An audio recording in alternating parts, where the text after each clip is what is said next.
rafters again today at Hinkle Fieldhouse in Indianapolis.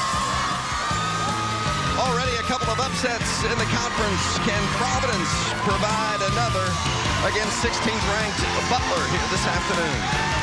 Great to have you with us with Nick Baugh. I'm Vince Welch. You know, it's only fitting on Super Bowl weekend that both of these coaches would describe the physicality we're expecting in this game today as a football game disguised as basketball.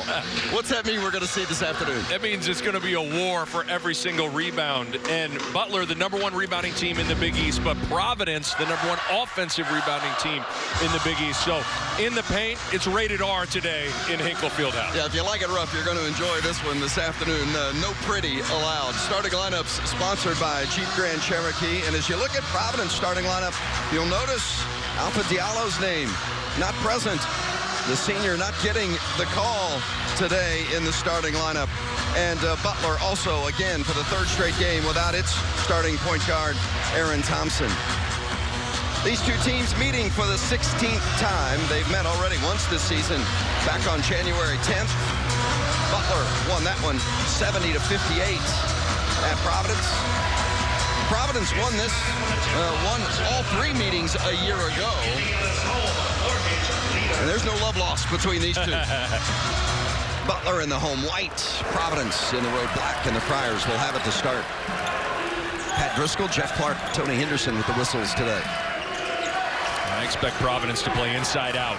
Really try to attack the rim, set the tone, not only on the glass, but offensively in owning the paint.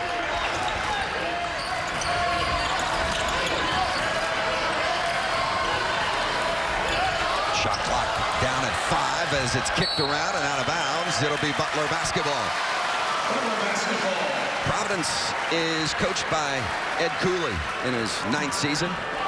50-year-old has taken the Friars to the NCAA tournament 5 times.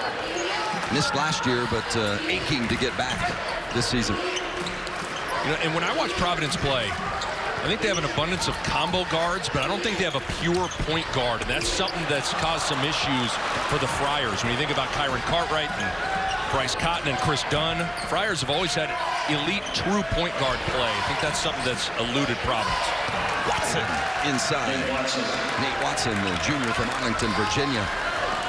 After a couple of turnovers, finally gets Providence on the board. The turnovers is going to be something to watch for as well. Again, no Aaron Thompson again today, missing the 3rd straight game with a sore wrist. Providence forced 17 Butler turnovers at the Dunkin' Donuts Center. So I think Providence is going to ratchet this up a little bit. Bounced off the foot of Watson. Butler will keep it. Shot clock at 8. And this is where Providence has the advantage. I mean, Nate Watson is a really gifted scorer in the paint. Got to have an abundance of touches for that young man in the block. When you talk about it being rough and dirty and tough today, a lot of that's going to take place in the blue part of the floor, right? Tucker, long three. Jordan Tucker. He is the player that has taken over the starting position with the injury to Aaron Thompson, and he's made the most of it. They can really shoot it. And Providence goes 2-3 zone. And if there's a couple of guys you got to find, Tucker and you got to find McDermott. Ed Cooley talked about the fact his team has not played particularly well offensively, but they're going to have to guard the shooters today as well. You see, David Duke gets too extended to the basketball, and you have to have an understanding of where the shooters are at. In particular, Sean McDermott and Jordan Tucker. And Tucker played well against Providence. Had 17 points on the road. Nice drive to the basket, but Butler there to defend it as Malik White missed it, and a long pass down for Enzi. Tries to save it, but it's a turnover. Friars not wasting any time, and it's lost out of bounds. Providence will keep it. Butler's coached by LaVall Jordan in his 3rd season at the helm of the Bulldogs, and I think certainly a consideration, maybe even a front runner for Coach of the Year in the Big East. Absolutely. Butler was picked to finish 8th in the conference. He's cultivated leadership here from the locker room at a really high level. with Aaron Thompson, Kamar Baldwin, and Sean McDermott feeling empowered to have a voice, which I think has made a big difference. Reeves has it knocked away by McDermott. Watson recovers, misses, air ball. And out of bounds, it'll be Butler basketball. You know, we mentioned Aaron Thompson being out for the third consecutive game. He suffered that wrist injury against Villanova, and we saw him yesterday in practice and doing some things, but certainly very, very protective of that left wrist still. Got here about 2 hours before the game, and Aaron Thompson was running the stairs here in Hinkle, getting a workout in, so you know he's chomping at the bit, get back into it. You know, you talk about leadership. It's interesting. Butler played poorly at Georgetown on Tuesday night, and LaVall Jordan was going into the locker room to really get into his team during the halftime break, and before he could get to the locker room to do it, he heard Aaron Thompson ripping his teammates, and LaVall Jordan said didn't have to do anything, just went in there and basically said, yep, what he said. What Aaron Thompson said, but that stuff matters. You want to know why Butler's having the season they are? It's because they're a player-led team with Baldwin, Thompson, Sean McDermott, even Henry Badley doing a nice job leading as well. 5 on the shot clock. Got to get it up quick. Golden leans in, gets the shot up, but David Duke rebounds the miss.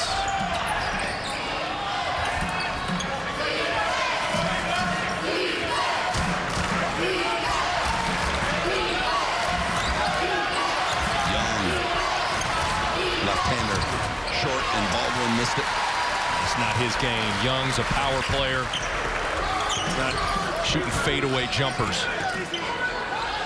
You know, Kamar Baldwin gets most of his attention because of the points that he scores, but he's really picked up in distributing the ball with Thompson's absence. Absolutely, and it's been needed. I mean, Thompson is the guy that usually sets the table, and now Baldwin has to think about driving and making plays for others.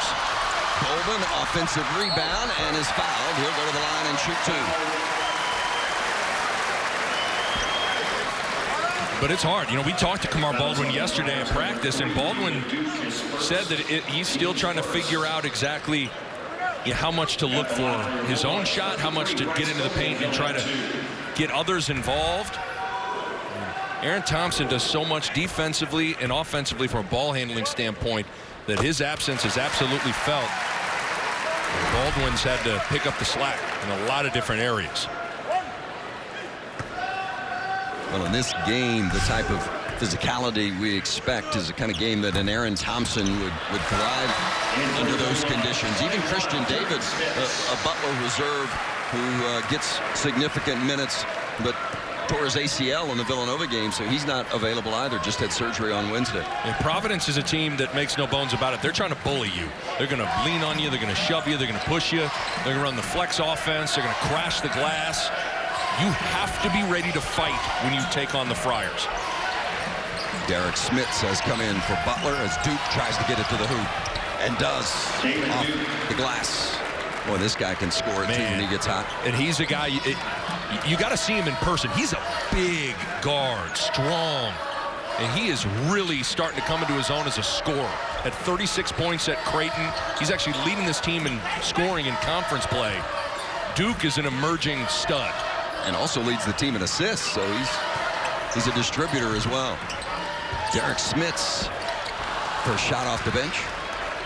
Yeah, you had that Creighton game, and Duke was amazing. Unbelievable. Threes, mid-range, drives, everything. And him and A.J. Reeves, the talent and potential is absolutely there. 3 from Reeves. Right on cue. Missed it, though, and second chance opportunity for Providence, and rebounding will be a key today. Both coaches talked about it, and now that's a foul going against Nate Watson. Backed in and over Derek Smits. Down and dirty. Expect nothing less from Butler and Providence today. How about the second half as we look at our cheap stat comparison? The last 2 games, the Marquette game, Kamar Baldwin, 29 of his 31 in the second half. And then most recently at Georgetown, Sean McDermott, 14 in the second half, and rallying their team to victory in both games.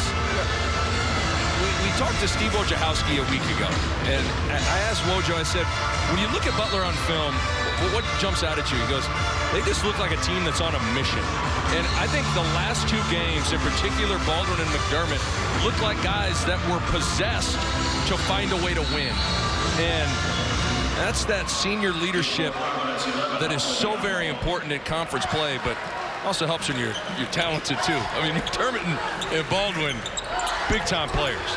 Take the talent every chance we get. Yeah, absolutely. Try to get a back door, but good defense from Malik White. Oh, Smits got his man free, and then Enzi draws the foul. We noted in our starting lineup that Alpha Diallo was missing from the starting lineup. He is back, making his first appearance of the game, and you see it. Only the second game he hasn't started in the last 3 years for Providence. And he picks up the foul, by the way. He's just struggling a little bit. You know, in conference play, his numbers aren't great right now. You look at him shooting 37%. He's got a negative assist-to-turnover ratio. He's just got to play better. And sometimes the bench has a way of opening your eyes and realizing certain things. Because certainly the Friars need his leadership and ability. He was held scoreless against Villanova. Last time he had 0 points was December 17th, 2017. And that was his sophomore season. Crazy. Duke missed the shot, and Tucker rebounds. Both teams struggling a bit from the field here so far. Just 3 of 11 combined. Smits has it knocked away, but it's another foul, and it's A.J. Reeves this time. Well, Smits has done a nice job post-passing and post-playmaking. Whether it's slipping screens, faking handoffs, moving without the basketball. And that's something the Butler bigs do really well, Vince, is they move and pass well. Golden, Enzi, Smits. Pretty good basketball feel between the three of them. Oh, Smits, he's a good free throw shooter too, 80%, but airball that one.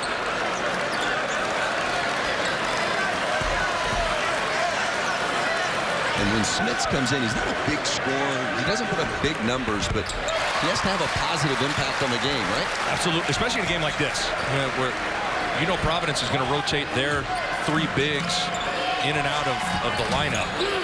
You got to be able to match that physicality, and Smits just has the size.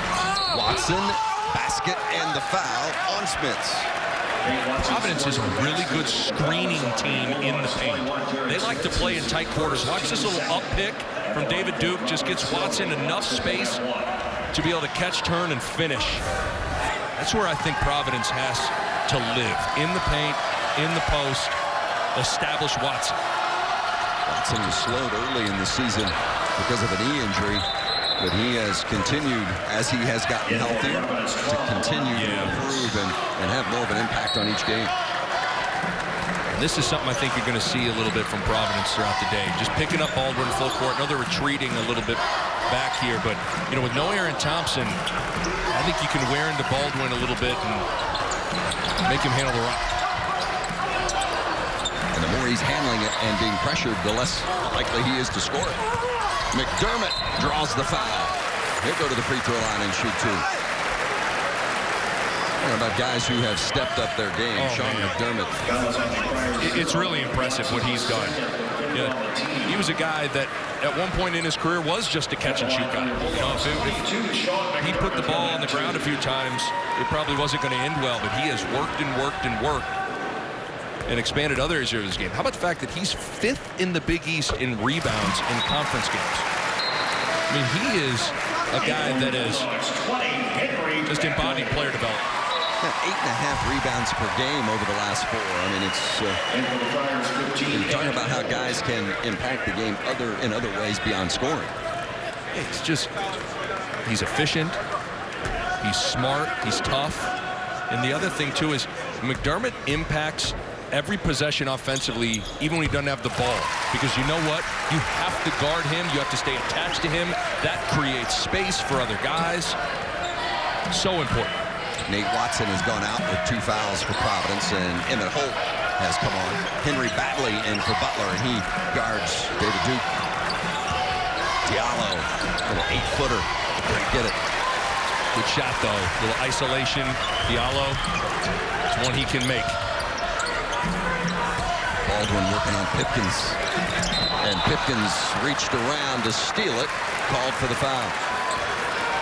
And with Pipkins guarding Baldwin, I think you might see this a little bit. I mean, Baldwin's a guy that's comfortable playing in the post, and he can play make. And Pipkins is in trouble down there because he's got a size issue when it comes to dealing with Kamar Baldwin. Providence already with 6 fouls against them with 13 minutes left. Does Enzi from Smith. There's that post passing. That's where Enzi's so important. You know, with no Aaron Thompson, you got to have playmaking from somewhere. And honestly, outside of Kamar Baldwin, I think Bryce Enzi's the second best playmaker on the floor for Butler. Butler's first basket in nearly 6 minutes. Badly picks up the foul. Another good post pass. Smits has made an impact in this game. That's twice he's had that fake handoff where the Friars get a little eager to cheat out. Smits didn't practice yesterday. He has a sore knee, and he sat out yesterday. And despite sitting out, has, as Nick said, been an impact player so far here this afternoon. A couple of chances, and Providence still can't get it. Lid on the bucket for the Friars. 3 of 11 to start for Providence. Getting pretty good shots, though. Smits again, and this time the assist to McDermott.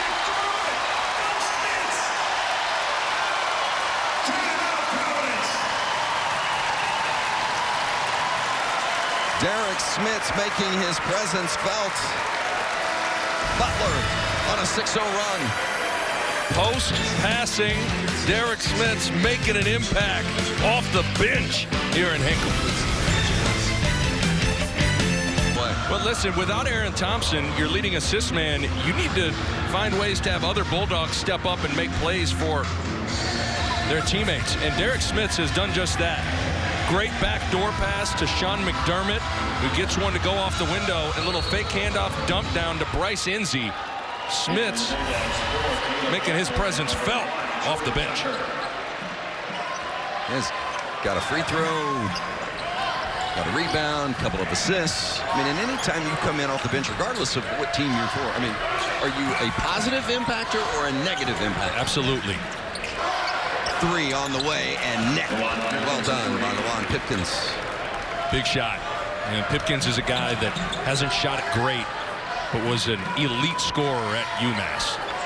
His sophomore year, he averaged 21 points per game. I mean, this guy can really get hot. Baldwin drives it. The offhand is no good, but Smits grabs the rebound.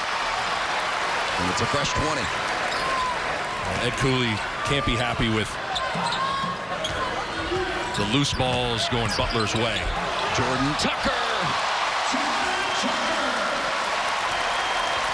That's where he can vary what he does. 66% of his shots are threes. Tucker's too athletic to not put the ball on the deck and attack a little bit more. That's 6'7", 220. Yeah. He's a tough guard.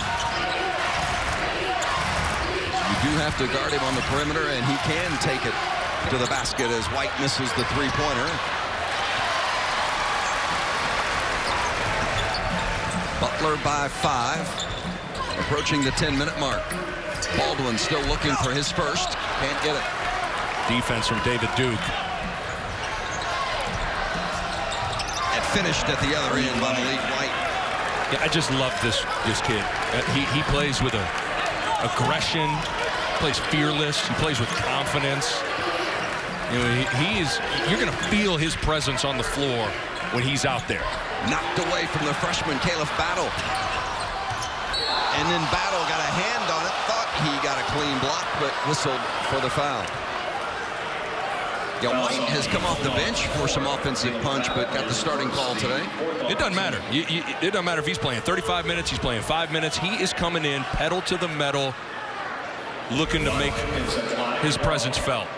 And Pipkins getting it rolling, heating up the freshman and drawing the foul. You mentioned he had played at Providence. He's a graduate transfer, 23 years old. This is his first season in a Friars uniform. He scored 30 while he was at UMass. He scored 30 against Providence. So that right there says, hey, when this kid becomes... Wait a minute, who's available? Who's in the transfer portal? What's happening? He is a gifted offensive player. But again, here's the thing, though. He's more of a scoring guard than he is a pure point guard. And that's the predicament that Ed Cooley's had to navigate. It's hard when you don't have a guy that is just a natural point out there. And whether it's Malik White or Pipkins or David Duke or A.J. Reeves, those guys are more scorers than they are pure points. Seeing Jordan Tucker run the point for Butler on that offensive set. More often than not, it's Kamar Baldwin handling the ball, but Tucker was taking care of the rock as Alpha Diallo's called for his second foul. We'll see if Ed Cooley wants to leave Alpha Diallo in there with 2 personal fouls. Cooley couldn't express enough to us today in our chat with him how urgent an attitude his team needed with their effort today. Yeah, just talking to him for a handful of minutes, he had me feeling like I wanted to go take a charge and block out. I mean, you could feel the emotion and intensity from Ed Cooley. And so I expect a full-blown fight from Providence for the rest of this game. And I expect also a short leash. You know, he's made the comment that if guys aren't doing what they're supposed to do, they're coming out of the game. Well, they're 4-4 in the conference. They've lost 3 in a row. They've lost 4 of their last 5. I mean, they can't afford to continue their losing ways. I mean, they want to make the NCAA tournament field, and they've got to get things turned around. The drive and the finish by Malik White. White's got 4. In the loose ball rebound and an attack, and that's what Providence does. #1 in the Big East in offensive rebounding. Well, those second chances, something that teams are always aware of, but especially in this game, the coaches talked about rebounding. Have to rebound the ball. Golden shakes his defender. No, they're going to wave it off. Offensive foul against Bryce Golden. Talking about working the offensive glass. How about this, Nick? Yeah, so important for what Providence does. I mean, that's Providence basketball. Almost 14 offensive rebounds a game. And they're not a great shooting team. And so Providence, at times, their best offense is just going and getting it off the rim. Oh, the sweet dish and then the miss by Young. Goodness. Yeah, Providence, Vince, has gotten a lot of pretty good shots right at the 10. I mean, that thing was in and out. Watch this dish. Malik White, great little pocket pass. And sometimes you're in a world of hurt when you're caught in between laying it in and dunking it. Looked like Young lost it on the way up.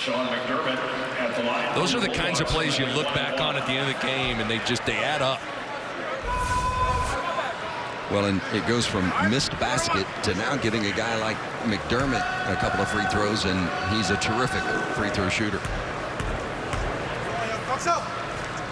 Yeah, and this has been an area Butler has gotten exploited in conference play. They've gotten outscored by 33 points at the free throw line in Big East play. Butler's been fouling too much, and they haven't been getting to the line enough. But so far, doing a nice job. 8 of 11 from the free throw line already for the Bulldogs. Yeah, Providence with Reeves, Watson, and Diallo all with 2 fouls. Some foul trouble for Ed Cooley's club. I'd keep an eye out for some 2-3 zone, Vince. Kind of protect the foul situation from Providence. Pipkins missed the 3.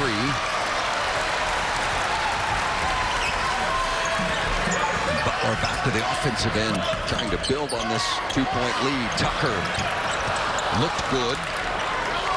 Caught it in rhythm, but well short. And then White throws it away. Right idea.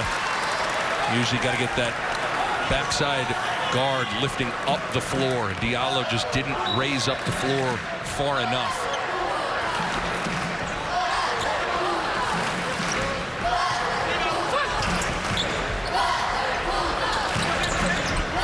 Tucker puts it on the floor and gets it to the basket, and he can't hit the point-blank shot. Reeves the pull-up. And McDermott is there. McDermott, as you mentioned, Nick, has done a great job on the boards, especially the last 4. And he's not the strongest guy in the world. He's not a vertically gifted athlete. He just has a want-to about him. Yeah, whistle and a foul down on the floor. And timeout.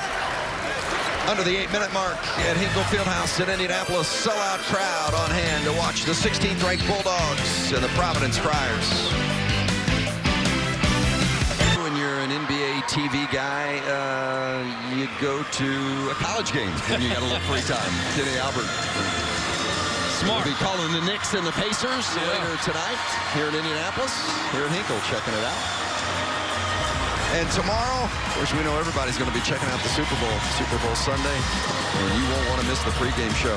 DJ Khaled, Demi Lovato, Yolanda Adams, Dan and Shay, Pitbull. What a show. And that's before the game. That's before the kickoff. Don't miss the Fox Super Bowl pregame show tomorrow. Begins at 1 o'clock Eastern. Chiefs, 1.5-point favorite over the Niners. And I think last time we were together, you said you were going Niners, and I said I was going Chiefs. So we'll see how that works out. A little bit. All of a sudden, I'm going, Patrick, am I betting against Patrick Mahomes? And there is Butler Blue 4. Will be taking over for Tripp at the end of the season. You know, there's not much other color than blue in this house. Sell out at Hinkle, but he's already setting the tone. Almost 24 hours to kick off. He's repping the Chiefs already. He said, I'll be the guy in the red. Yeah, I mean, it'd be easy to spot out. But so far, free throws and fouls have been a big part of this game. As Providence has 4 different guys with 2 personal fouls. It's going to be the 13th and 14th free throw attempt for Butler. And one of the issues for Providence, Vince, is they've just been inconsistent shooting the basketball. The last 2 games from 3, Providence is 7 of 47 from 3. And so far they're 1 for 6 from beyond the arc. I mean, it's not complicated. You got to knock down long-range jumpers at a higher clip than that. Yeah, and the free throws have really helped Butler because they're just 4 of 11 from the field. See if Providence can get something going offensively as Pipkins drives it, kicks it, and the 3 missed by White. Pretty good look. Got a piece of the paint, kick out. You know, Ed Cooley said he felt like his team has shot the ball well in this building in recent games, but they're struggling to get it rolling tonight. Butler has a way of doing that to teams, though. Their defense, not just one of the best in the Big East, one of the best in the country. Shot clock at 5. Tucker rises. And Young with authority. Well, they've got some muscle underneath with Young and Watson. Young's already got 5 rebounds. 6'9", 250. Net. How about that, A.J. Reeves? A.J. Reeves at 3. Reeves is capable. He's a guy that shot almost 40% from 3 last season. Been struggling a little bit. Been a little bit injury-riddled throughout his career. But it looks good coming out of his hands. You get the feeling that Providence hasn't played very well, and it's tied. Yeah, that's kind of how it is when you watch Providence play. You know, they just have a way of hanging around with teams. And Smits throws it out of bounds, trying to wrap it around to Enzi. Well, with Nate Watson on the bench with 2 personal fouls, going to be more perimeter-oriented. Good pin-down screen, and Reeves doing a nice job catching and shooting. Greg Gant, freshman from Fayetteville, North Carolina, has come in for Providence, where he's number 1. Ed Cooley's really high on Gant. Thinks the sky's the limit for this guy. Number 1 in black. 4-star recruit, played his high school ball at Trinity Christian. And freshmen don't often make an impact, but he is a guy that, whether it's this year or in future years, he's going to. You just get the feeling as they turn it over. Butler forcing another turnover. It's another area McDermott's expanded his game. You know, he played the 4 a lot last year. This year he's playing the 3 a little bit more. And when you're playing the 3, you got to be able to guard wings, and McDermott can do that. And down on the other end, Enzi has to scramble for it as they lose it, and then he throws it away. And it's another turnover. 6 Butler turnovers. There are times you can just feel Aaron Thompson's void. You know, you can just feel it on the floor with Butler. But they're just not as crisp offensively at times. 6 turnovers for the Bulldogs. You're going to have Watson in, you better get him touches. Looking for him. Smith's trying to cut him off down on the block. Robbins patient. Duke working on Tucker. Gant, the freshman. And Tucker rebounds. That whole possession was blown up by Smits, though. Smits doing great post defense, not allowing the ball to go inside. Kept the Providence offense disjointed. McDermott back cut, and it's knocked out of bounds. Solid defense from Reeves there to keep from getting burned on the back cut. Butler likes that play with McDermott on the baseline. Very good cutting team. Look at that defense. I mean, numbers don't lie, especially at this stage of the season. Points allowed, that's good for 9th nationally. It's where the identity of this team is made in the defensive end. Enzi dipping the shoulder on Watson. Watson's got to be careful. He's got 2 fouls. That's not a bad place to go if you're Butler. And right back, trying to answer, but to no avail. Stepped on the inline, so it's going to be Providence basketball. But you're right, Vince. With the foul trouble for Watson, Enzi should get some touches. And Enzi does a good job of keeping his pivot alive. He never gets stuck. He always can find ways to move and pivot and free up a little jump hook. Under 5 to play here in the first half at Hinkle Fieldhouse in Indianapolis. Reeves fouled, count it. A.J. Reeves. Just love it. Little curl screen right into the middle of the lane. You don't see this a lot. Instead of popping out off of the screen to the three-point line, Reeves just curls to the middle of the floor. Is able to catch and finish.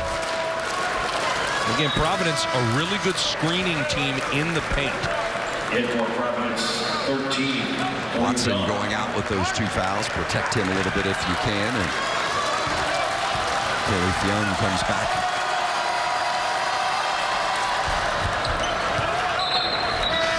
Reeves gives Providence its first lead since the initial minute of the game. How about that, Providence? Chipping away, hanging around. And again, I like this. Without Aaron Thompson, make Butler handle the rock, especially anybody not named Kamar Baldwin. Make him handle the ball. That's the freshman, Caleb Battle. Battle has been running the point for the scout team, and when you do that against a Kamar Baldwin or an Aaron Thompson, you get a lot better. It's not his natural position, but he's had to do that in practice a lot. Battle's going to be a good player. He's got a confidence to him that is stolen by Enzi.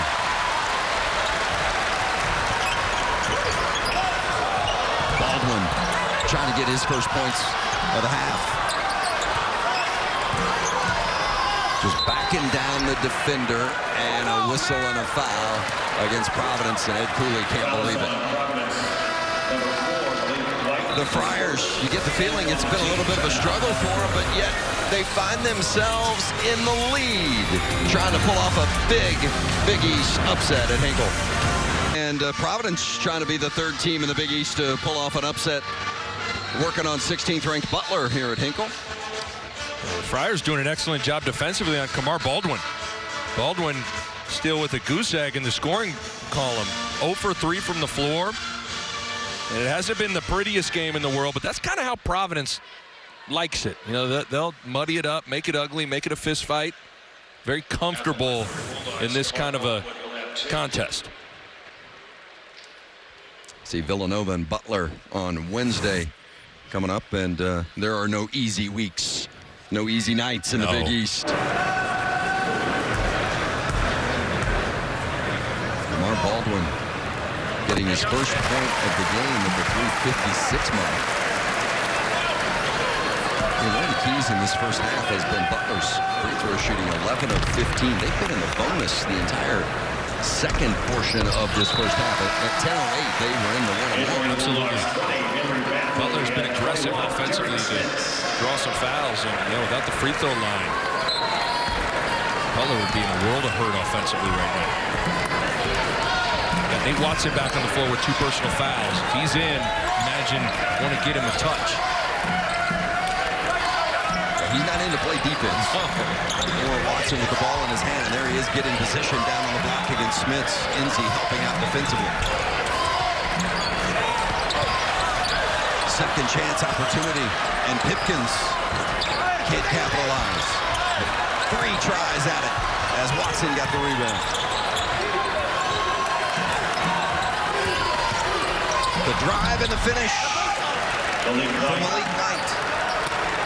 Great possession. Providence tracking down a loose ball. And Malik White getting the mismatch and taking advantage. Had Smits on him and blew right past him. Both coaches talked about the importance of rebounding, and in that sequence, Providence got 3 shots out. You give them enough opportunities, they're going to make one. Bailiff battle, and now Smits. That's that left hand. Of course, he's a lefty, and he hits up against Watson, and Smits falls to the floor, but no foul against Watson.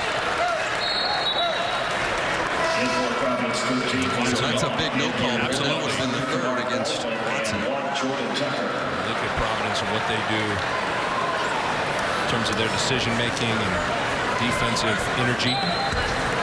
Certainly a big part of today. Again, without Aaron Thompson, I think that turnover stat going to be something to keep an eye on. And it's weird. Butler has kind of been turnover prone in spurts at times. White way off the mark, but how about Young there to rebound it? That was like a bad field goal, wasn't it? Wide right. Well, it never fails. Air balls are the toughest ones to rebound defensively.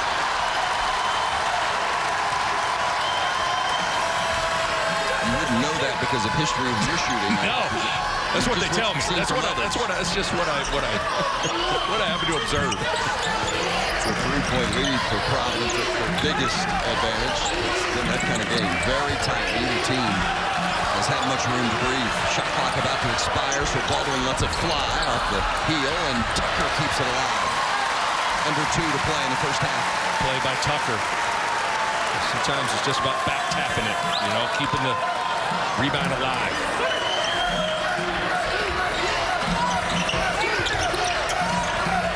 Hedgeman's always been there with Baldwin. Hadn't been able to get loose. Tucker fouled, and he's going to go to the free throw line and shoot 3.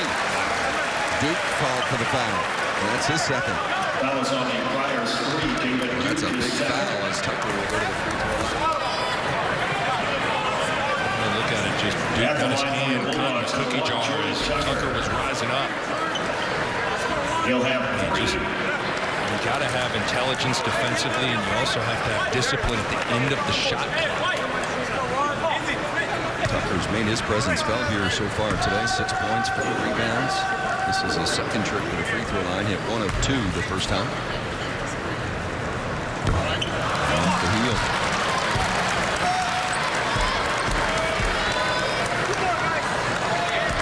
Just to see if Ed Cooley was going to potentially come back with Nate Watson. Stealing another post touch, but at this point you maybe survive nearly 19 minutes without picking up that 3rd personal foul for Watson. Keep him on the bench. Tucker had his best game of the season, arguably. Season high 17 points and season high 6 rebounds in that win at Providence earlier this month.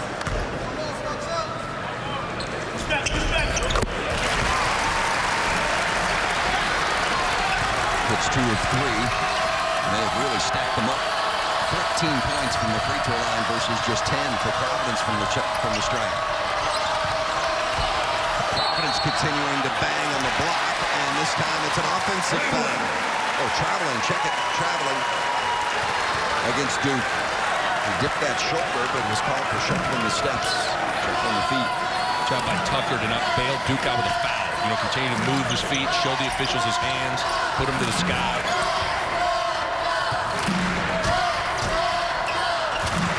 Baldwin can get loose, penetrating, get into his right. The hedge man on these ball screens have really always been there, impeding the progress. Baldwin, offensive foul against Kamar Baldwin. And without Jordan. Malik White is active on the ball. He just jumps this. That's a tough one, though. Baldwin's arm extended a little bit. Without Jordan, didn't see it that way at all. 8 turnovers for Butler here in the first half. This is a grind-them-out kind of game. So many conference games are, but especially with these two teams, you expect it. Absolutely. The way this game's played out doesn't surprise me one bit. Leaf Young, and now Pipkins for 3. His second triple of the game. It's that flex offense, just some cross screens and some down screens repeated. It's a staple in Ed Cooley's offense, and Pipkins gets freed up on a down screen. Final minute here in the first half. Malik White's got to be careful. Baldwin still without a field goal here. He's had a couple of free throws, but has not made a basket in the first half. Shot clock at 10. Now in trouble, picked up the dribble, and Enzi throws it away. But it was tipped by the Providence defender. Just 3 seconds on the shot clock. Watch out for Jordan Tucker. You got to communicate on these screens.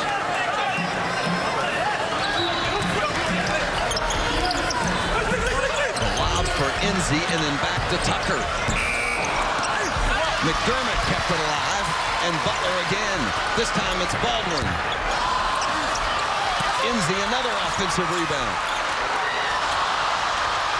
And then thrown away, a whistle and a foul against Butler. Jordan Tucker.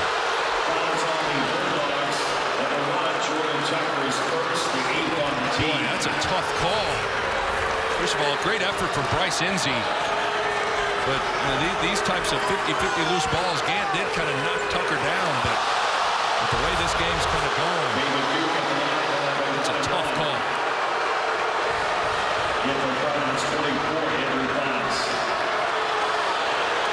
1.9 on the clock now. David Duke with an opportunity to build on this Providence lead.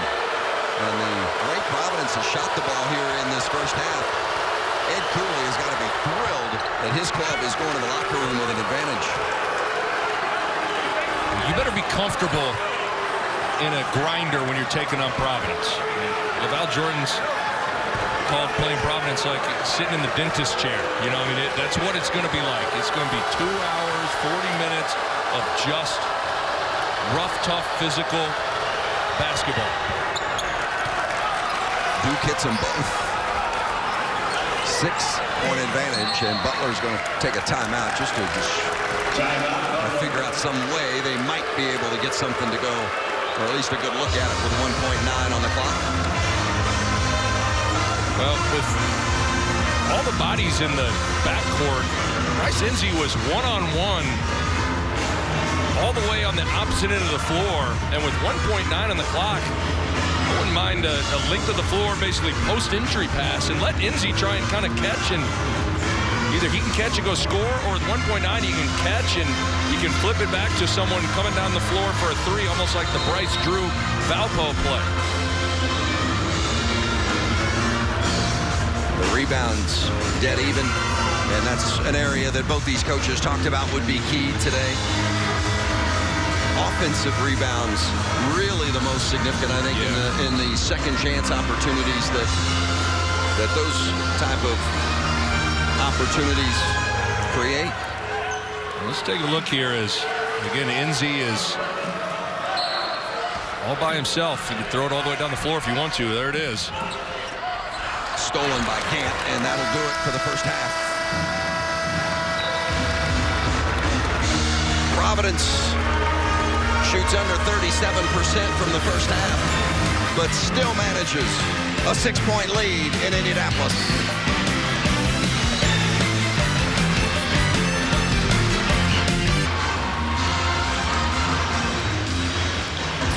Well, LaVall Jordan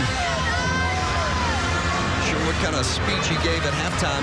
When we told the story earlier, Nick, about the situation at Georgetown earlier in the week when they went in behind, and he didn't have to do much. No, you know, the players are empowered, and they have a voice. So there are times when you got to have the players step up and say something, but I imagine LaVall Jordan had a few things to say.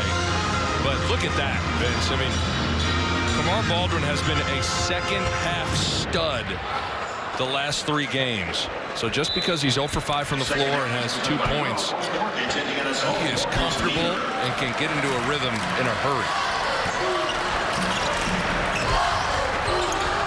Original starters for both clubs will open up the second half.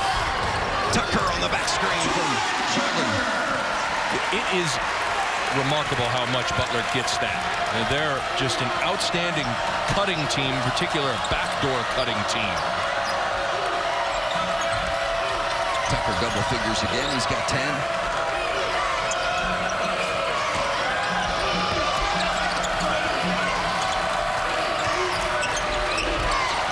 Inside pass and trying to work a little magic in the paint is Watson and count the basket and the foul.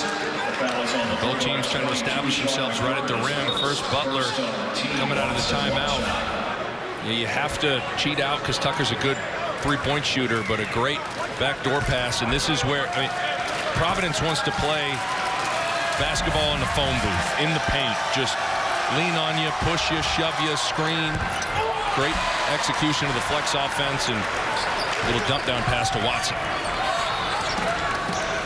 Watson's one of those players that had to play gingerly down the stretch of that first half because of a little bit of foul trouble. He had 2 in the first half, but avoided picking up that 3rd foul, which was key. Important. He was able to stay on the floor, so he feels like he's in a rhythm, too. It's moved by Tucker, but it was down and out, and Golden with the offensive rebound. What is that? Man's rebound, Vince. Well, LaVall Jordan, we were talking about rebounding. You know, what makes a good rebounder? He said it's want to. You know, just effort and desire. Golden just wanted that ball more. Yeah, Butler, a much improved team on the defensive end and also rebounding this season over last. And Jordan talked about it's a mindset. Yeah. Watson again working on Golden in the reverse. How about Nate Watson? And he is gifted in the post. And I like a steady diet of getting him touches. He had 18 points and 9 rebounds last Saturday against Villanova in that loss. Golden for 3. Barely drew iron.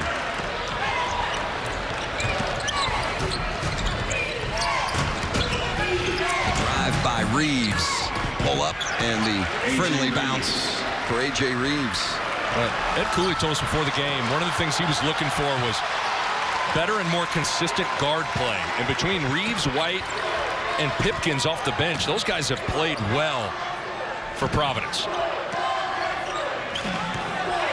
Young guarding Enzi, and Bryce Enzi gets it in, but within range right there, but he couldn't get it in the hole. It was all over the iron, but wouldn't fall.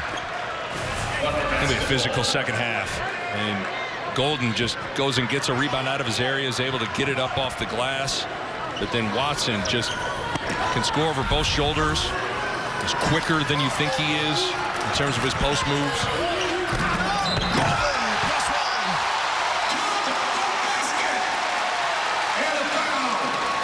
Boy, is this pretty.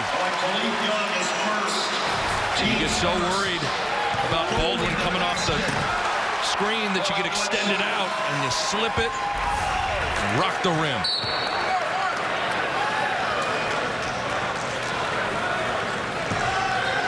Those are the plays, though, Vince, where you sit there and go, Baldwin's got to make an impact on the game. Baldwin's presence, just bringing the ball screen, attracts multiple defenders and frees up the middle of the lane.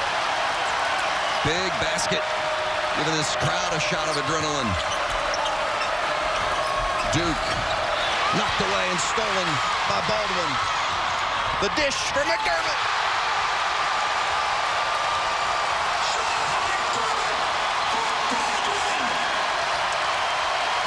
And again, it's Baldwin making the play. Didn't get the basket, but got the steal and the assist.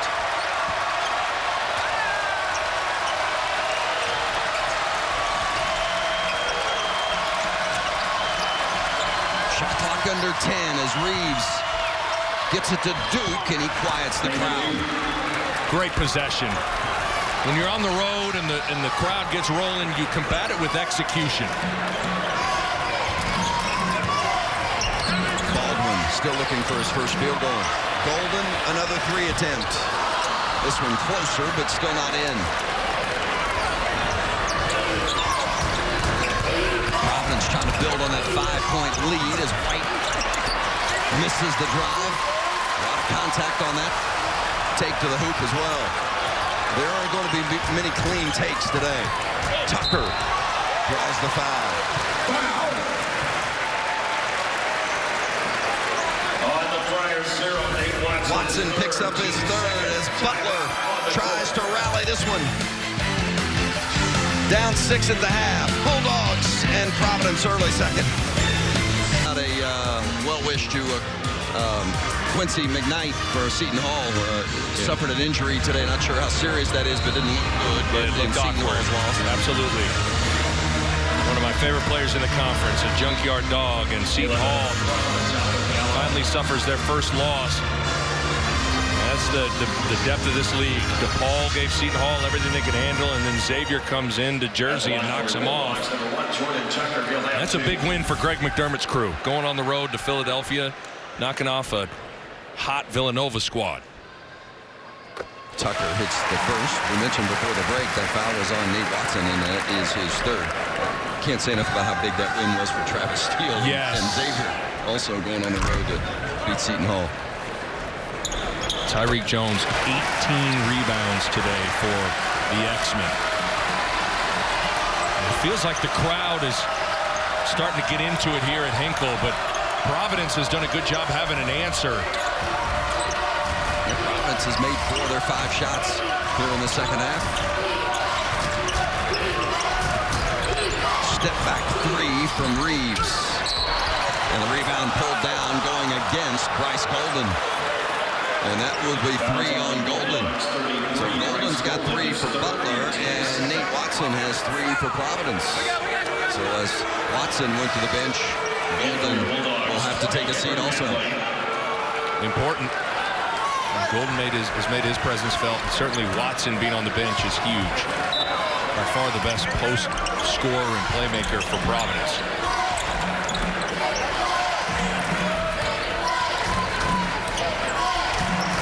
Early minutes of the second half at Hinkle Fieldhouse in Indianapolis. Providence and Butler. The Big East clash as the Bulldogs take it away. Vince Welch and Nick Bob with you. Sold out here at Hinkle. And Providence trying to pull the upset and snap a 3-game losing streak.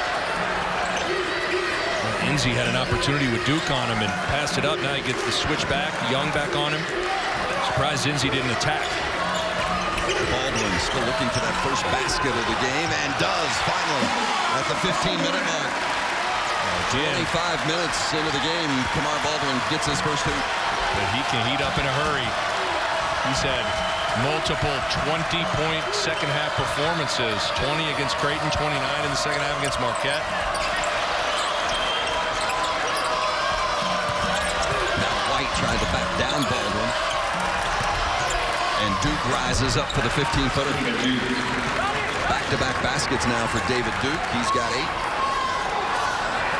The lead, once again, 3 points. Baldwin, it's almost that time. He got one to go down. He likes to get to that right hand, get to that mid-range spot. Right in there, and he goes ahead and takes it all the way. He didn't pull up. He just took it to the rack and got the basket and foul. He's a left-handed player that loves driving right. And he can hit that mid-range shot, so you have to stay attached to his body. But certainly he can finish as well. Take another look at how he gets into the Alpha Diallo's body. He's able to use his strength to ward him off. That's a big 6'7" body in Alpha Diallo. All of a sudden, Vince, back-to-back points for Mr. Baldwin. And he ties the game after Butler trails by as many as 8 here in the second half. Derek Smits comes back in for Butler as Enzi goes to the bench. And we've seen it before from Kamar Baldwin, quiet in the first half and then dominant in the second half. And we'll see if that plays out again here today. Good individual defense from Henry Badley. Duke gets past him, though. Badley might have got a hand on it from behind and partially blocked the shot. Baldwin for three. Off the mark, and Young rebounds. Baldwin has not shot the three-pointer well of late. 2 of 16 in his last 5 games coming into this one today. Diallo offensive rebound, but he can't get it either, but a foul is called. It's a heck of a rebound from Diallo, again, who didn't start today. And his second time in the last few seasons, and maybe this will be a play that'll get Diallo going.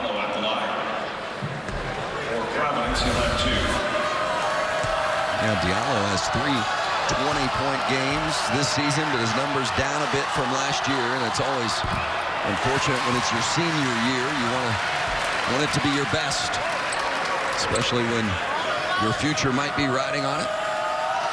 It's got to hang in there. It's a long season.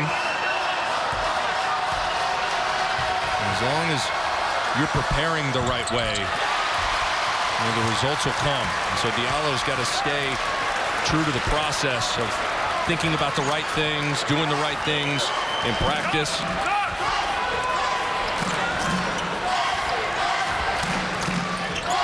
Baldwin and McDermott, a little two-man game, and now Tucker trying to find Smits, and he throws it out of bounds. Young, how about that defense? Push Smits all the way out to the three-point line on that post-up. Got to do your work early if you're a post defender. You're not going to move Khalif Young. No. Not going to move a lot of these Friars. Outside of Pipkins, these are all pretty big, strong dudes. And there is Young saving it from going out of bounds down on the inline. Shot clock under 10.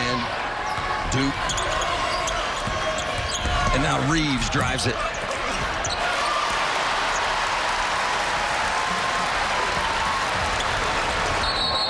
Yeah, good call. Got Smits posting Young up. They got that chicken wing too high up in the air, Vince, and caught Young kind of around the neck area. So frustrating for Smits. And Khalif Young taking quite a bit of joy in those last 2 possessions. And I love seeing the players smile on the court. Well, especially when you're smiling and you're excited about something that isn't scoring. You know, I mean, you have to take pride and get just as excited about forcing a turnover, getting a rebound. Nate Watson back for Young, and remember, Watson's got those 3 fouls. McDermott clears the miss.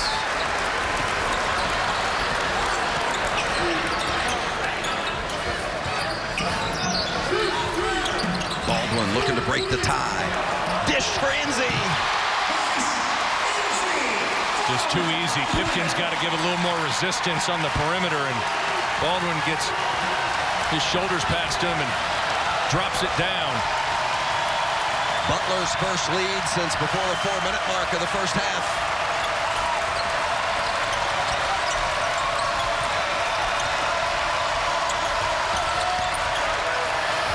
It's that flex offense, just some cross screens and some down screens. Reeves needs help. Pipkins is there to give it. Big triple for Pipkins, and that is his 3rd three-pointer of the game. Back and forth we go here in Indianapolis.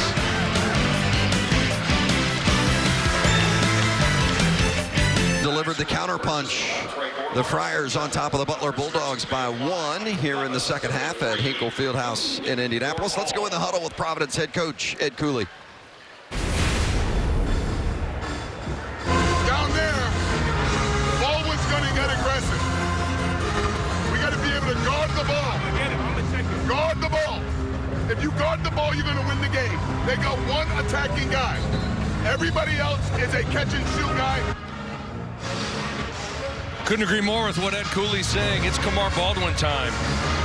And the most important thing is, yeah, you talk about guarding the ball, but oftentimes there's a ball screen involved in freeing up Kamar Baldwin. So I think the hedge man has to be in the right spot to impede Baldwin's progress. Keep an eye on that, in particular when Baldwin is coming off with his right hand.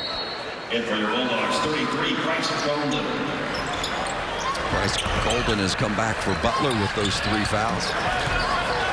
Butler's made 5 of its last 7 shots as Enzi gets it deep, and then Henry Bagley tries to finish it. The rebound pulled down by Diallo. Got numbers if you want it. Diallo to the hoop. That's all because you had a 5-on-4. Alpha Diallo takes advantage. Now, something that Cooley talked about was needing timely baskets to us before the game.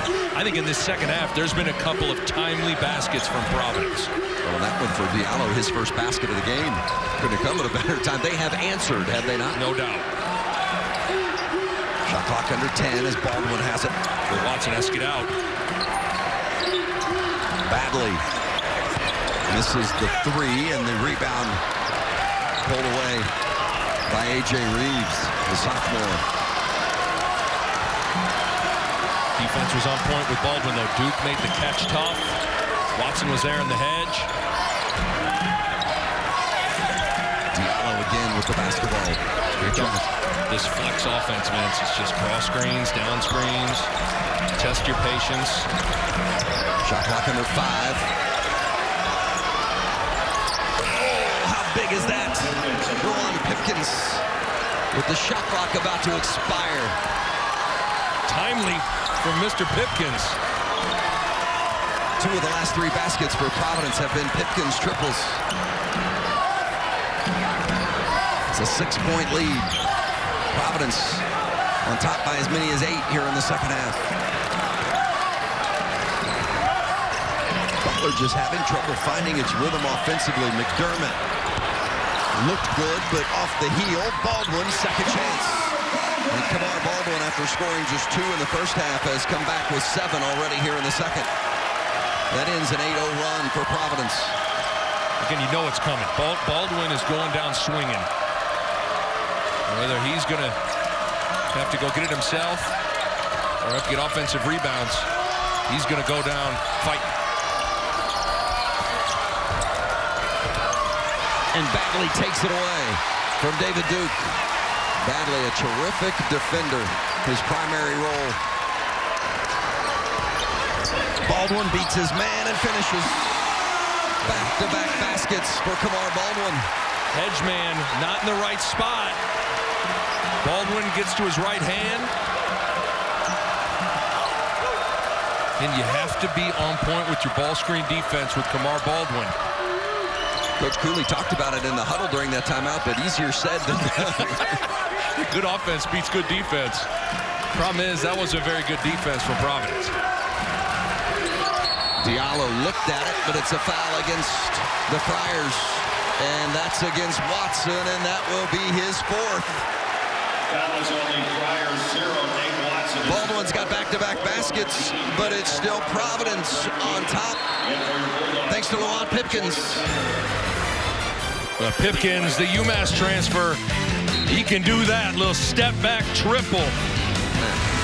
They call him KB. It is Kamar Baldwin time. It's the second half. And there's a theme with a lot of these, Vince.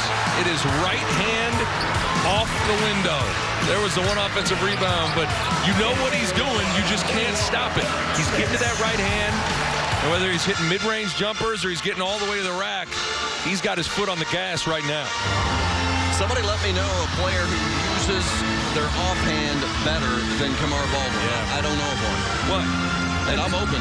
I don't have an argument for you. I mean, I don't think people understand this second half stuff from Baldwin. It's really hard. Basketball's a rhythm sport, and it's really hard to play 20 minutes and not really be in a great flow. You're not scoring a lot, and then be able to get yourself going offensively the way Kamar Baldwin's been able to do it the last 3 games, and now it's looking like it's going to be a 4th. He was 0 for 5 from the floor in the first half. He's 4 of 5 from the floor here in the second. Shot clock under 10. Baldwin. Watson, Young jumped out to help defensively, and that left Golden open. You know what? You'll live with that. You know, you're trapping Baldwin. You're going to force it out of his hands. You have to make someone else make shots. And Golden knocked it down. Tied again. Diallo kicked to Pipkins. Missed this one. And Golden rebounds. Baldwin rises. Butler will get another try. You just feel his aggression rising, though.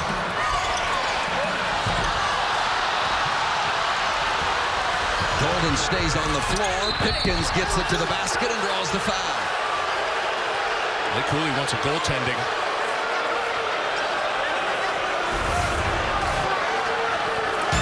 Bryce Golden gets this basket to tie it up. Called the foul on Pipkins, and Cooley wanted a goaltending, and this preceded that sequence at the other end where Bryce Golden wanted the foul as he was hit in the face. Certainly a lot of contact. In that kind of a game, though, you know. And Golden had his nose bloodied in practice yesterday, so I'm sure that was a tender part of the face anyway, and then he stuck his face right into the chest of Young, and that, I'm sure, did not feel good, foul or not. So Pipkins at the free throw line and shooting his first of the day. Pipkins has been incredible from the free throw line this season. He's missed just once, right? Yeah. 38 of 39.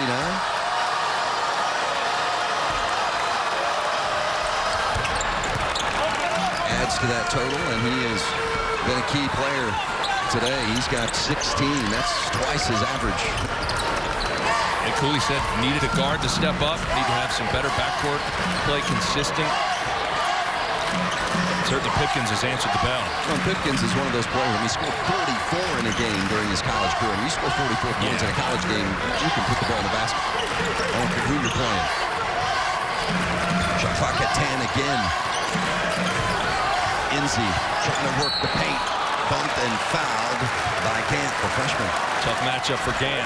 Enzi's got a size and strength advantage, and I like the changeup. You figure it's going to go to Baldwin. Instead, you run a post up for Enzi.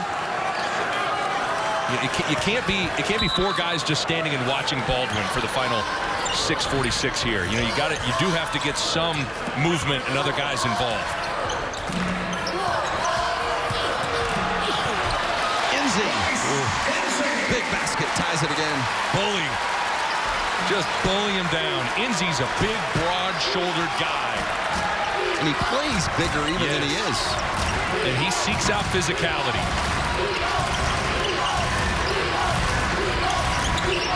Diallo looked at the three, puts it on the floor instead. Who's going to get it? Gant, high to receive and draw a foul. And Gant went way up in the air to get that rebound. Just getting physical. Bully ball here, just shoulder in the chest, couple of spin dribbles, get you underneath the rim. He plays so cool and calm in the post. You know, he's not sped up, but strength allows you to do that. It's a big offensive rebound, though, from Providence there. Gant, the freshman.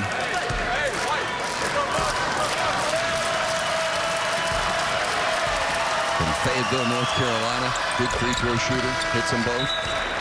He's also the valedictorian in his high school class. Tells you that he's a guy that takes care of his business off the floor, too. It's nice to have those bragging rights. No question. I mean, I wouldn't know. I wouldn't know either. Look at this, Enzi bringing the ball up the floor. So take a little bit of pressure off Baldwin. You know, you just save legs. Those types of things matter. You need as much gas in the tank as possible for Baldwin. And that's one of the things that Butler has to rely on as Baldwin gets to his spot but missed the shot. Tucker gets the rebound, and there's a foul against Malik White. You know, at some point, when you block out, you got to go make contact, and you got to turn and go find the ball. Look at Duke went and made contact. He just never turned and win after the basketball. You know, there's a sequence of events that has to happen. You got to go make contact, and you got to snap that head around and go get the rock. The hustle by Tucker. Tucker's had a good game again today. He's got a dozen points. Done the job on the glass as well.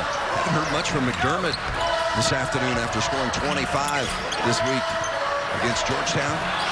Golden trying to bump his way inside, but Cleve Young's going to be called for the foul.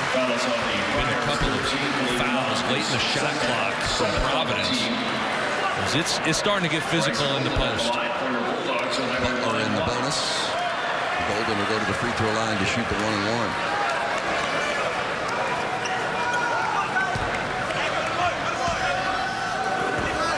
3 for 3 from the line today. Now in double figures with 10. And all of a sudden, you get the sense that Butler wants to play through the post. You know, it's been a lot of Baldwin ball screens for the first 10, 12 minutes of the second half, but a steady diet of getting Inzie and Golden involved, throwing some diversity to the Bulldog offensive attack. Providence by a point. The Friars trying to join Xavier and Creighton as Big East teams knocking off the favorites today. 3 on the way. Got it. Malik White, the senior from Richmond, Virginia, drilled it. I can't say enough about Providence's execution in the second half. Whether it's flex, there's a little high pick and roll. The Friars have come on the road and executed here. Ed Cooley said before the game they needed some timely makes, and they've gotten them today. Absolutely. The second half, anytime it felt like Providence needed a basket, they've gotten one. So under 5 minutes, Providence by 4 and the ball. Diallo for 3. And Baldwin rebounds. Ed Cooley just throws his hands up. I don't think he liked that shot. A little early in the clock. A little early, especially Providence as a team likes to chew a little bit of that clock, work the possession. Providence has done a good job on McDermott today, limiting him to just 3 field goal attempts as Golden wheels and deals for 2 more. And Inzie and Golden almost with the exact same post sequence. The ability to pivot, keep your dribble alive, pretty. 10 of his 12 have come this half. And a turnover.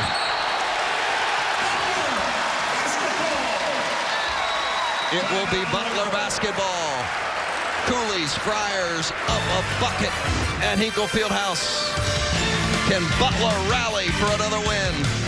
It's another grinder in Indianapolis. Providence and 16th ranked Butler. The Friars have had the answer today. Yeah, had timely baskets in the second half. Good play from Pipkins. Malik White knocks down the three-pointer. And the three-point shooting. And Providence about where they usually are, but in the Butler's not. I mean, Butler right now 1 for 12 from 3. And Butler has made at least 5 threes in all but 1 game this season, and they're 1 for 12 right now. And not just 1 for 12, because their first basket of the game was that one. Yeah. So they have missed their last 11. But I think Providence, it's a little bit by design. I mean, they're not helping. They're really pressing out on the shooters. I think that's why you've seen a steady diet of post opportunities for Golden and Inzie, because they got a lot of space because the Friars are pressed out to the three-point line. Pipkins hounding McDermott. Diallo there to help. Tried to feed it into Golden, but good defense from Khalif Young. Young is just so active.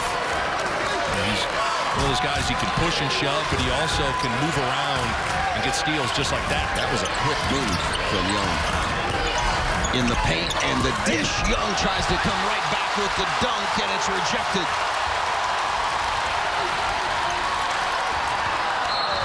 Butler will keep it. 24 on the clock. That's why you sprint back, though, if you're young. Don't feel sorry for yourself because you got blocked, but this was a heck of a block. Look at the recovery from Inzie and Golden. A little double stuff. Everything's going to be contested at the rim for the final 3 minutes of this thing. I love Khalif Young, though. He never stopped smiling. He was running down the court with a smile on his face, even though he knew he'd been stuffed at the other end. But that makes a difference. You know, don't feel sorry for yourself. You sprint back. That was Kamar Baldwin who's maybe going to get the basketball. And Baldwin has it. Malik White guarding him. Right hand. And Baldwin loses the handle. Scramble for it. And a bit of a rugby scrum, and they're going to call jump ball, and the possession arrow points to Providence, so the Friars will get it. Malik White's done a good job on Kamar Baldwin, just being active, got Baldwin a little out of sorts. Well, I thought Pipkins should have dove on that one, but White gets it, ties it up, possession arrow to Providence, but this is where Providence will use the full 30 seconds more than likely. Set a lot of screens. Your communication has to be on point if you're Butler. Pipkins for three. Missed this one, but an offensive rebound by Watson. Can't get the crawler in there. But the rebound, the third time the charm for David Duke. It's Providence basketball right there. Great effort. Duke's got 10, and the lead for Providence is 4. Edge man has to be on point. Diallo has to be there. Baldwin swatted away. Terrific defense from Diallo. Coming over to help. Really, really impressive weak side block.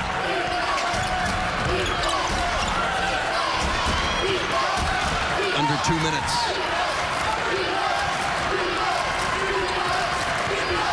White uses the screen from Watson. Now needs some help. Shot clock at 5. Diallo takes it in, draws the contact, and it's going to be a foul on Bryce Enzi. Watch this relentlessness on the glass for Providence. Ed Cooley used the word urgent before the game, and there was great urgency on that possession given the time and score. And again, look at Diallo coming off his man to help, understanding that Baldwin's going to be aggressive. And then I love that so many players, Vince, when the shot clock gets late, they settle for a tough contested jump shot. But Diallo instead puts his head down, gets to his right hand, gets fouled, and gets to the free throw line. Job to not settle for the senior. Just 3 points for Diallo today. He's the leading scorer for Providence at 13 a game. Nearly taken away off that rebound, but Butler keeps it. 90 seconds left. Butler down 5.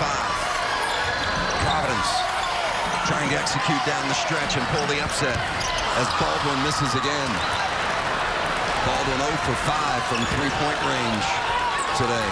Feels like Baldwin's a little tired. He just doesn't have the same burst to get to his spots. And Ed Cooley wants a timeout. Timeout, Providence. Baldwin just 2 of 21 from 3-point range over the last 6 games. Going to need some heroics from their senior down the stretch if they're to beat Providence. LaVall Jordan's Butler Bulldogs have somehow found a way into close games this season, but they really got their backs against the wall now. Yeah. Kamar Baldwin's been an outstanding closer. This team's really connected, great chemistry, but all that's getting tested right now. And Ed Cooley, I think, could sense that there was a big chance here to almost slam the door shut. Into the backcourt, White chases it down, and McDermott chases him.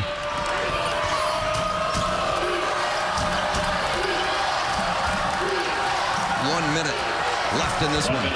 Providence trying to upset Butler at Hinkle Fieldhouse. The rebound if you're Butler here. Shot clock about to expire. Pipkins loses it, does not get it off in time. And it will be Butler basketball.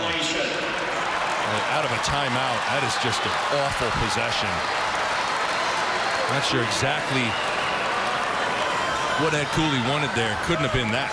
No, but a lot of that starts with the pressure to get the ball, made the inbounds difficult, got everything disjointed. Yeah, those are the kind of things that keep coaches up at night, those kind of mistakes. Urgency for Butler. Down 5. The final 40 seconds. Enzi in the paint needs some help. Bagley is there. Now Baldwin trying to get to his spot. And a foul. Going against Malik White. Foul is on the Friars. And poise at the end of these possessions defensively. On the team. You know, if you're White, why swipe down. You know, I mean, cannot swipe down at the end of it. Just show the officials your hands, wall up. You defended great for a little over 20 seconds. And now you put this guy at the line. You want to make Kamar Baldwin earn them because he hasn't really been able to find his groove from the field today. Just 4 of 15 from the floor, but he's made all 4 of his free throw attempts.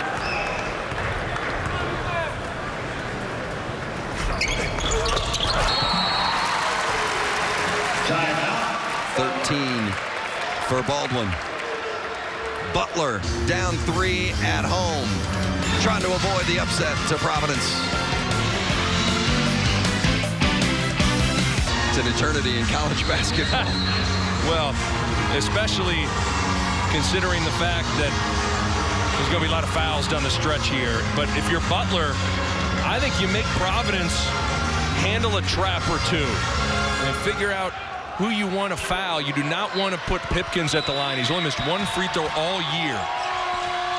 Providence shoots 68% from the free throw line. That one kicked out of bounds by McDermott. And those numbers, as Nick mentioned, with Pipkins missing just once, the numbers at 68% as a team. There's a lot of other guys on the court that aren't so secure at the free throw line. So that's just it. If Pipkins gets the ball, make him get rid of it. Here, go trap him. You do not want to foul him. And they do. Henry Badley fouls Pipkins. Well, you can look at this a couple of different ways. And a player that's made all but one all season, either he's going to step to the line and be money, or he's due to miss. And it's hard. I can understand the argument for LaVall Jordan to say foul right away. Time is not on your side. But at the same time, I do think with 27 seconds, you had a few seconds to see if you could get rid of it. Have him get rid of it. He drills it. And now the other way for Butler. Doesn't need to be a 3. I think especially if you're Kamar Baldwin, get going downhill. Providence is not going to want to foul. I think you continue to extend this game. 43 of 44 from the free throw line this season for Pipkins. The lead is 5. McDermott trying to draw the contact as he drives and does. So a foul on the floor for McDermott. Called for the foul. Job by Sean McDermott. McDermott going to the free throw line. Trying to get points with the clock stopped. Providence did a nice job denying Kamar Baldwin the rock. And McDermott, rather than get on his heels and try to find Baldwin, he just went and got his. McDermott 5 of 5 from the free throw line today. So again now, Butler gotta have awareness of Pipkins. And if you're Pipkins, you gotta have urgency to go get the ball. You want to take that ball out quick, maybe if Pipkins gonna be able to get it. One possession game, 22 seconds left, and Providence turns it over. Bad spacing, had 2 guys on top of each other. And if you're Diallo, you have a timeout in your back pocket. Take a look at it, 2 guys on top of each other. Bobbled out of bounds. And no room to maneuver on that sideline either. And the officials now going to go over and take a look at it just to make sure they got it right. Make sure that a Butler player didn't get his hand on it. But it's pretty clear that that was last touch by Providence. I thought Duke hit it, and it touched the sideline. Take another look at it. Hit Duke. Hits out of bounds. That ball out. It'll be Butler basketball with 21.6 left. Unbelievable. The Bulldogs haven't made a basket over the course of the last 3:53, but they've gone 4 of 4 at the free throw line in that time, and that's been key. And with 21.6 left, we anticipate free throws going to continue to play a big role down the stretch. And be interesting. If you're Providence, you cannot step off. The officials We're looking at the replay to just confirm how much time was left on the clock. So they've added from about a half a second. They're going to go to 22.3. But you imagine this would be Baldwin with some sort of ball screen. You cannot step off shooters if you're Providence. McDermott takes it in, but missed it. Tipped in by Enzi. And now they trapped Pipkins. And fouled at the last moment is Pipkins. Way to be strong from Pipkins, but a good drive from McDermott. Attracts Young to block the shot that frees up Enzi just enough for the tip in. I've loved McDermott's aggression. You know, sometimes you understand that Baldwin's your closer, but you can't waste too much time trying to get him the ball. And now some big free throws for Mr. Pipkins. 43 of 44 from the free throw line this season.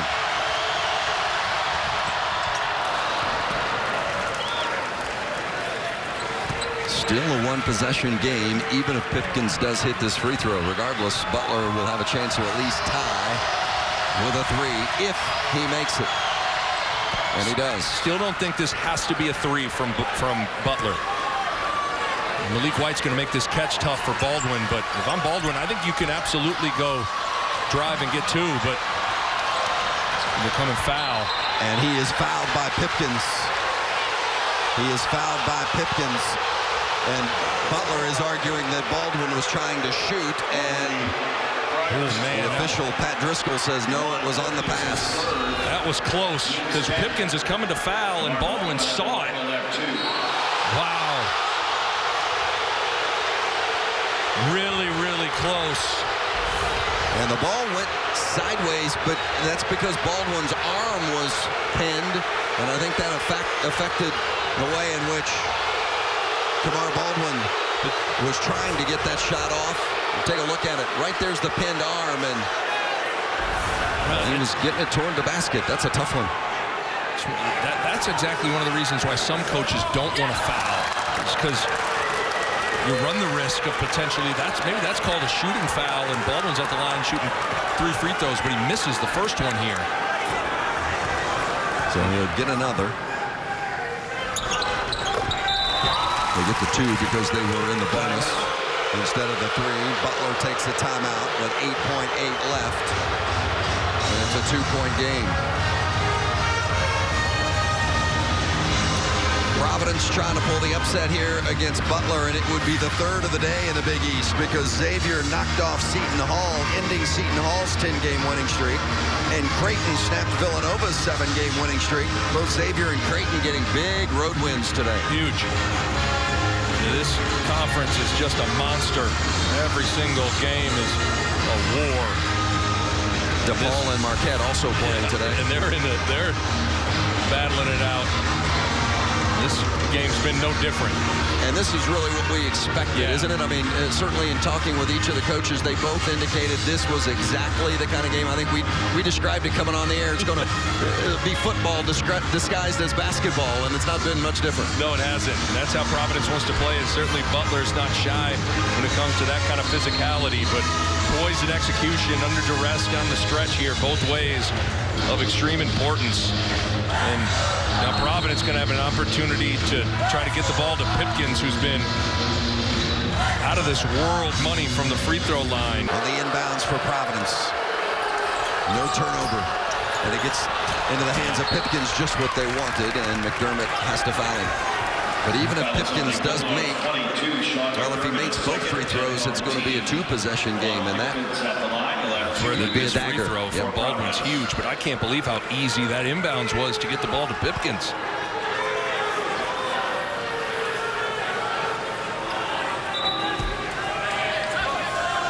So Pipkins at the line to shoot 2, and again, he's missed just once.